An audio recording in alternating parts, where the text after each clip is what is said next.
Good morning, students. Myself, Dr. Vijesh Kumar Yadav, and today's topic is virus. जैसा कि आप जानते हैं कि nowadays whole world is suffering from a pandemic COVID-19 that is caused by coronavirus. Okay, तो आज हम virus के बारे में पढ़ेंगे कि वायरस क्या होता है, क्या डेफिनेशन है इसकी, क्या लक्षण है इसके, जनरल कैरेक्टर क्या है, कैसे ये अलग है अन्य जीवों से। जैसा कि आपको पता है कि आज तक इसकी कोरोना वायरस की कोई वैक्सीन डेवलप नहीं की गया गया। ओके, तो क्यों वैक्सीन इसकी डेवलप नहीं की जा रही है, क्या परेशानी आ रही है, क्यों वायरस यूनिक है, ये सारी जानकारी आज के क्लास में हम देखेंगे। ठीक है स्टूडेंट्स, तो चलिए स्टूडेंट्स स्टार्ट करते हैं with definition.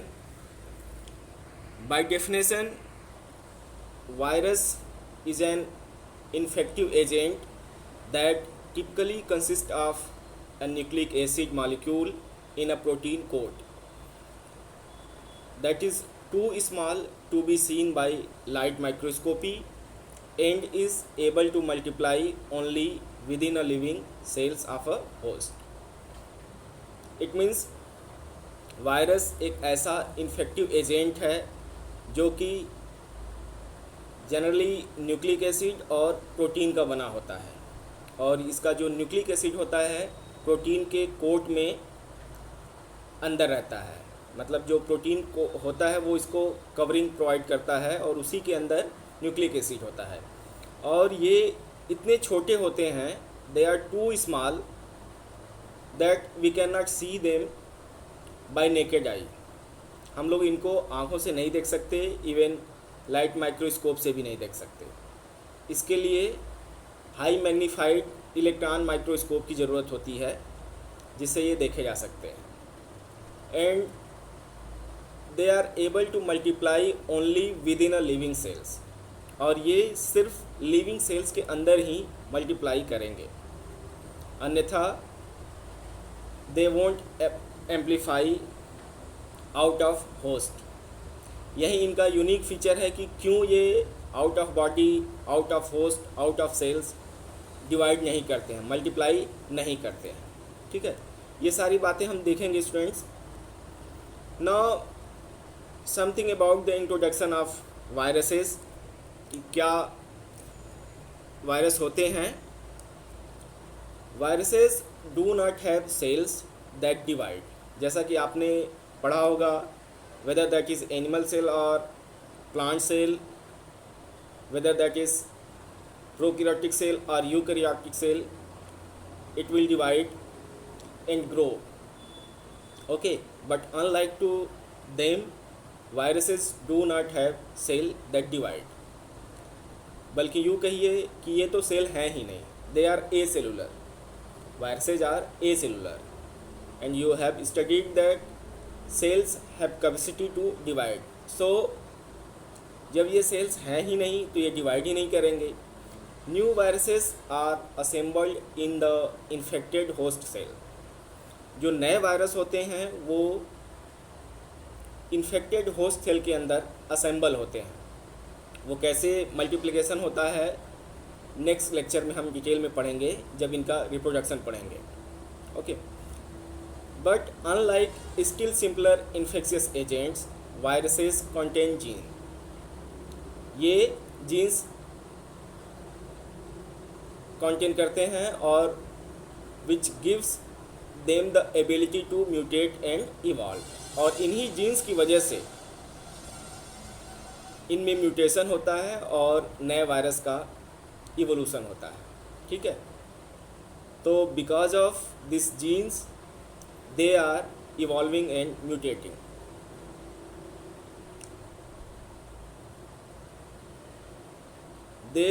These viruses evolved from plasmid. it is a hypothesis that virus has been evolved from plasmid.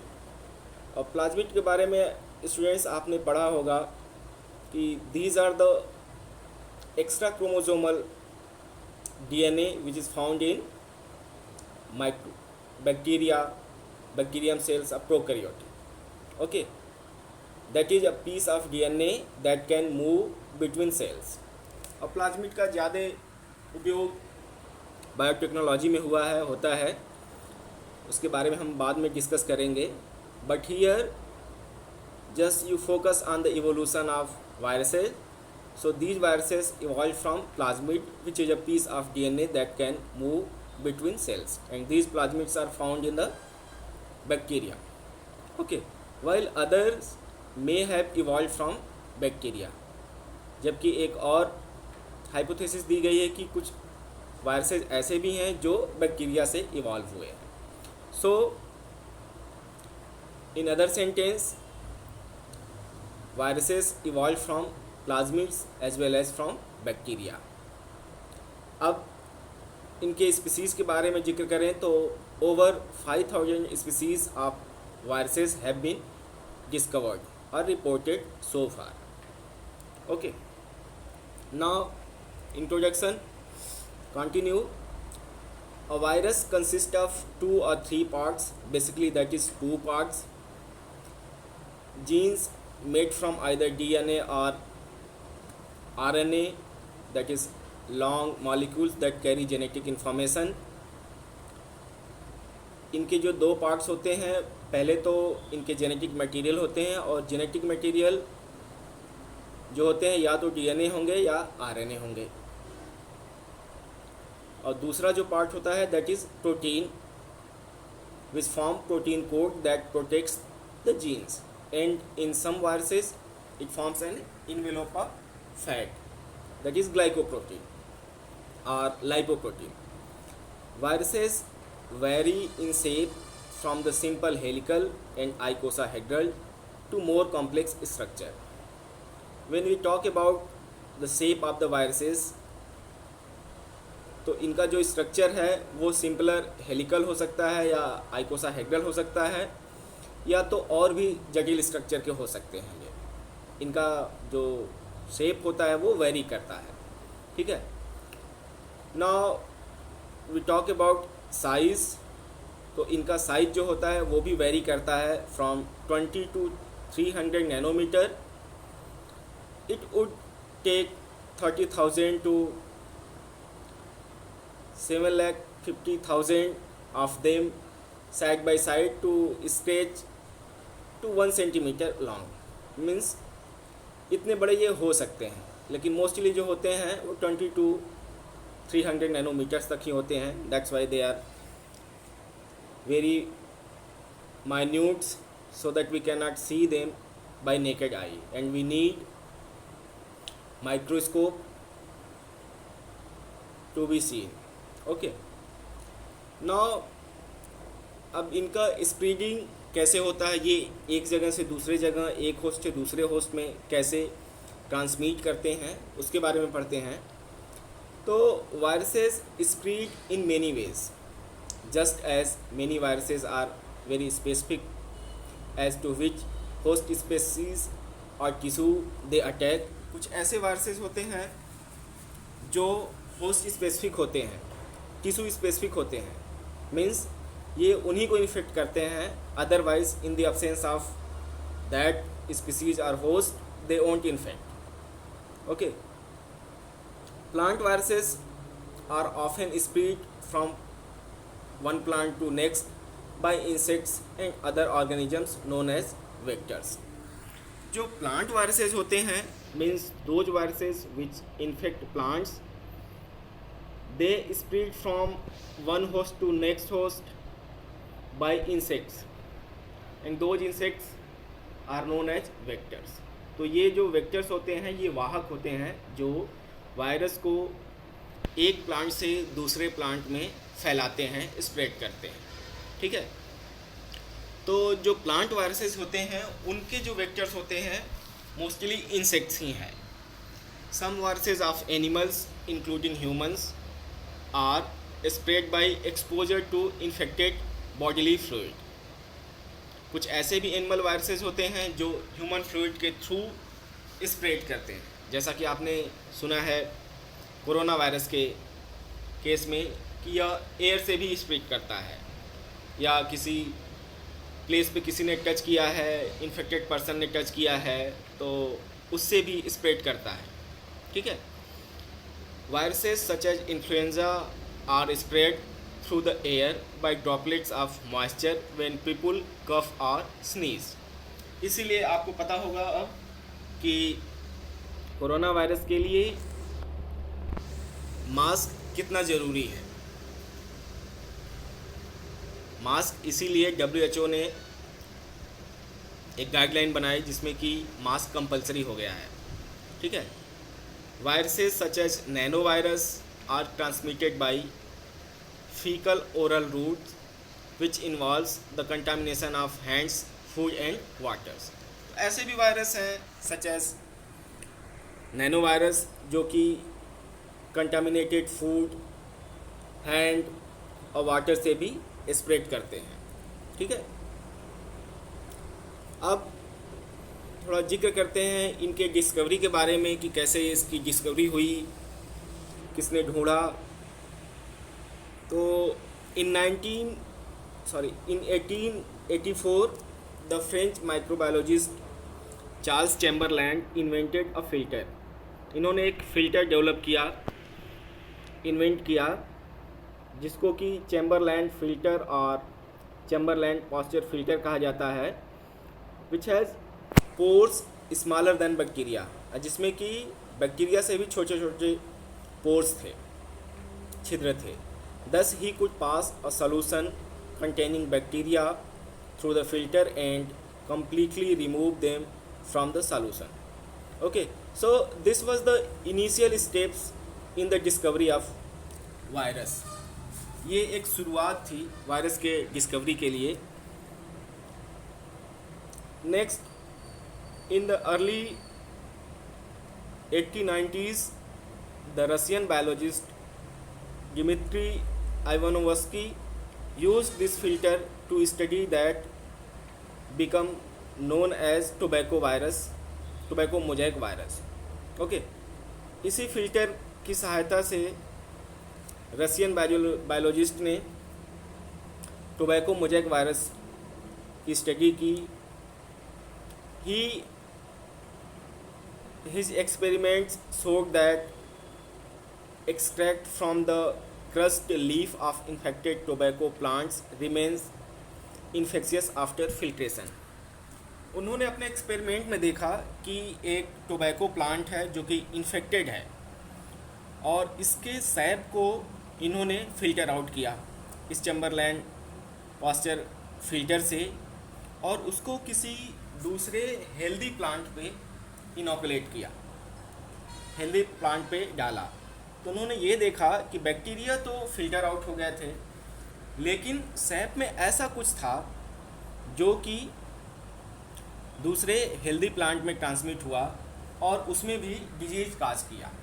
तो इससे उन्होंने ये कंक्लूड किया कि there is something which is too smaller than bacteria and this is the factor which is responsible for the infection in tobacco plant which was healthy. Okay, so this is something about the discovery of virus. Later on many discoveries are going on. फिर in 1899 a Dutch microbiologist Marcinus Bijrink observed that the agent multiplied only in dividing cells. उन्होंने ये देखा कि ये जो agent है, काजल agent, वो सिर्फ डिवाइडिंग सेल में मल्टीप्लाई करता है। Having failed to demonstrate its particulate nature he called it as contagium vivum fluidum. Students, ये जो सेंटेंस ये एब्रीविएशन है इसको आप ज़रूर याद रखिएगा, because most of the competitive examinations they use to ask who has given this statement, okay, जिसका मतलब होता है soluble living germs. Later on in the early 20th century, the English bacteriologist Frederick Todd discovered viruses that infect bacteria, जिसको कि bacteriophage कहा जाता है, okay. Bacteriophage की डिस्कवरी फ्रेडरिक टॉर्ट ने किया था। With the invention of the electron microscope in 1931 by the German engineers Ernst Ruska and Max Knoll came the first image of viruses. और इन 1931 दो साइंटिस्ट नॉल एंड रस्का, इन्होंने for the first time virus की image बनाई थी, image ली थी microscope से, that was electron microscope. So student, this is all about the discovery of viruses, how viruses discovered, who are the scientists who involved in the discovery of viruses.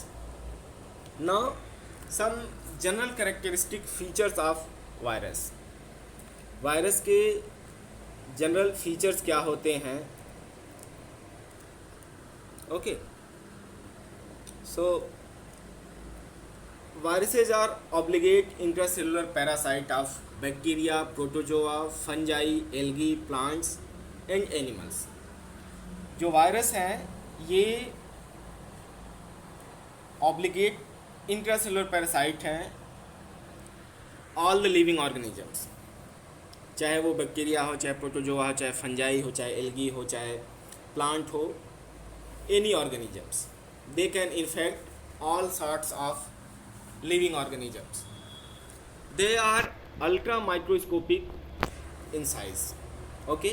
इनका जो size है बहुत ही minute है, that is ranging from 20 nm up to 450 nm diameter, okay. They are acellular in nature, we have already discussed, means ये cellular component के नहीं बने होते हैं. Structure is very compact and economical. Okay, they do not independently fulfill the characteristics of life. Students, जो characteristics of life है वो है कि किसी भी जीव के पास उसका न्यूक्लिक एसिड होना चाहिए. इस क्राइटेरिया को वायरस फुलफिल करता है.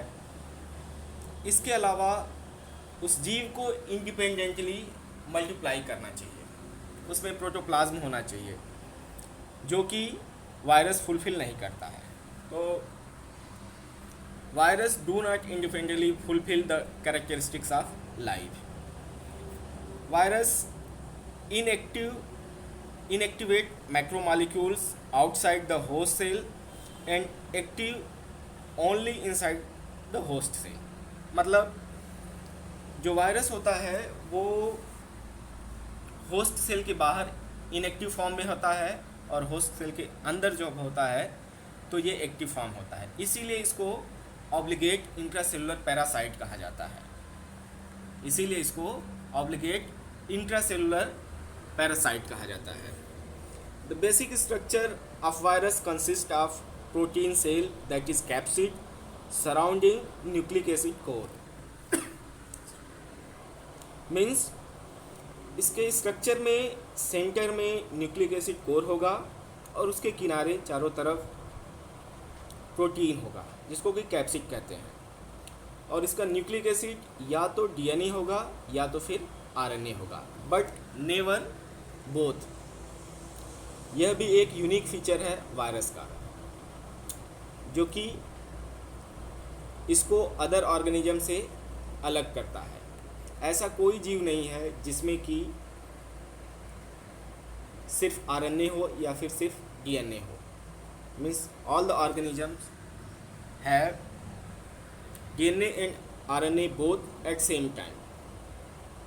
ओके, सो स्टूडेंट्स, आज हमने देखा वायरस के बारे में वायरस का general character, historical background, evolutionary and shape size. I hope this video will be helpful for you people. If you have any query, any doubt, feel free to share with me. You can send me your questions, queries in comment box. I will wait for you. Thank you very much.